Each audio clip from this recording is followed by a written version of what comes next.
The philosophy of confidence and self-doubt. Let's be real for a second. We often look at the people we admire, the bold creators, the seemingly fearless entrepreneurs, the friends who walk into a room and instantly own it, and we assume they have access to some secret reservoir of magic that we missed out on. We assume that their minds are quiet, peaceful places, where the voice of self-doubt has been permanently silenced. But here is the raw, honest truth that nobody really puts on a billboard. Confidence is not the absence of doubt. It never was. In fact, if you meet someone who has zero self-doubt, you aren't meeting a confident person. You are likely meeting someone who is delusional or dangerously unaware. True confidence is actually a very specific, often messy, philosophical relationship with your own insecurity.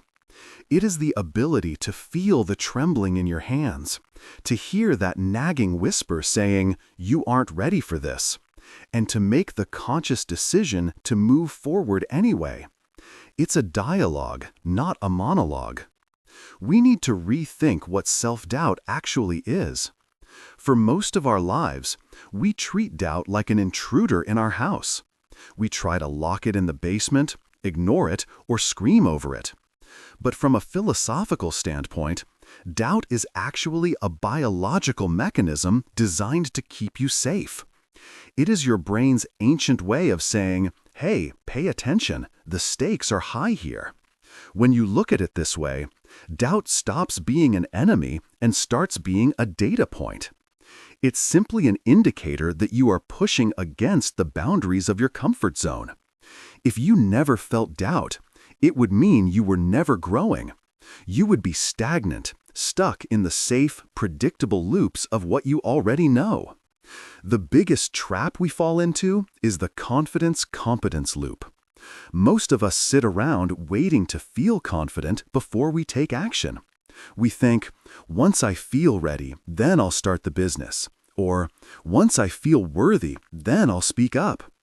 But human psychology works in the exact opposite direction. You cannot think your way into confidence, you have to act your way into it. Confidence is a trailing indicator. It is the residue that is left behind after you have survived something you thought you couldn't do. You do the scary thing, you survive, and then your brain updates its software to say, "Oh, I guess we are the kind of person who can do that." There is also a profound difference between loud confidence and quiet confidence. We live in a world that celebrates the loud kind, the chest-thumping, fake-it-till-you-make-it bravado. But that is usually a mask for deep insecurity. Quiet confidence is much more philosophical and rooted in reality. It is the admission that I don't know the answer right now, but I trust in my ability to figure it out. This is a game changer. It shifts the pressure from needing to be perfect to simply needing to be resilient. When you trust your ability to figure things out, the fear of failure loses its teeth. Failure stops being a judgment on your soul and just becomes feedback. We also have to talk about the imposter syndrome phenomenon because it kills more dreams than lack of talent ever will. When you feel like a fraud, it's usually because you are comparing your internal blooper reel to everyone else's highlight reel. You know every time you hesitated, every mistake you made, and every insecurity you have. But you only see the polished, edited, final product of everyone else. Of course you feel like an imposter in that comparison. But here is a radical thought. Feeling like an imposter is actually a good sign. It means you are in a room that challenges you. It means you are surrounded by people or problems that are elevating your game. If you were the smartest, most confident person in the room, you would be in the wrong room. Embrace the imposter feeling as a growing pain, not a stop sign. Ultimately, the philosophy of confidence comes down to self-compassion.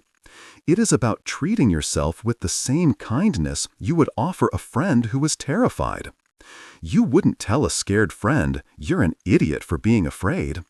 You would say, "It makes sense that you're scared. This is a big deal, but I've got your back." You need to learn to be that voice for yourself. You need to separate your self-worth from your outcomes.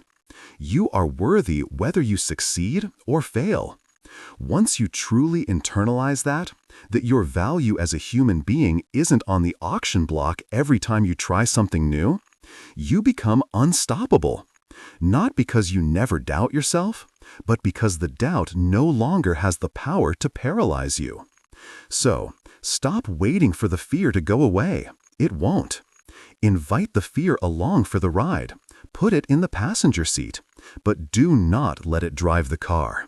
That is the only way to live a life that is truly yours. I want to know what you think about this. Do you struggle more with the fear of starting or the fear of failing? Let's get a real conversation going in the comments below. I read as many as I can. If this perspective shifted something in your mindset today, please hit that like button so we can reach more people who need to hear this. And don't forget to subscribe to join us for more deep dives into how we tick. See you in the next one.